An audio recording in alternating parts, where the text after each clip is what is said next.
Remakes and remasters are very much an in thing at the moment, and while it's no surprise that we would eventually see what are arguably two of the best entries in the Tony Hawk's Pro Skater series make their way to modern platforms, I definitely didn't expect this package to be as robust of a remake as it's shaping up to be. From the instantly recognizable levels of THPS 3 to the controls that activated a muscle memory I didn't realize was stored in my brain for over 20 years, yeah I'm old, and the refreshing pick up and play 2-minute time limits, Tony Hawk's Pro Skater 3 and 4 is definitely shaping up to not only be one of 2025's better remakes, but a game that'll keep you kicking and pushing for dozens of hours this summer.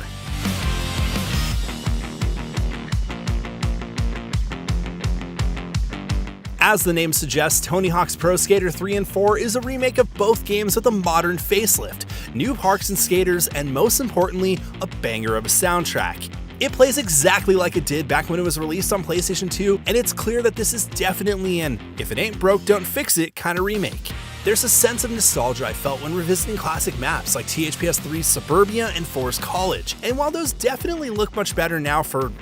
obvious reasons, it still felt like the same games my friends and I stayed up way too late playing on Friday nights all those years ago. The wackiness and the weirdness of the Tony Hawk games is still here, and outside of a few modern updates to the roster and the promise of new tricks and a new game plus mode, this is definitely the Tony Hawk that you remember from yesteryear. That's not to say it's all hard flips and smooth pavement though. While Tony Hawk's Pro Skater 4 plays really smoothly and the inclusion of the traditional 2-minute timer works surprisingly well, the lack of the campaign mode is a bit of a sore spot in an otherwise promising remake.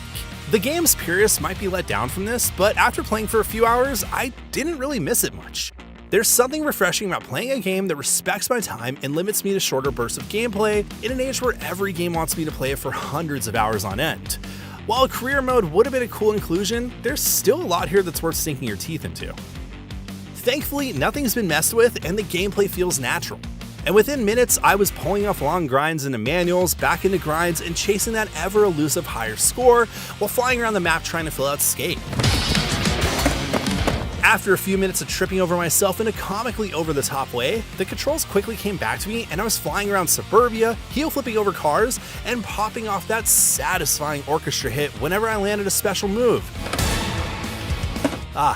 Music to my ears. The new map Water Park felt like it was always part of the original games, and it was easily one of the most fun levels to grind around and discover its secrets.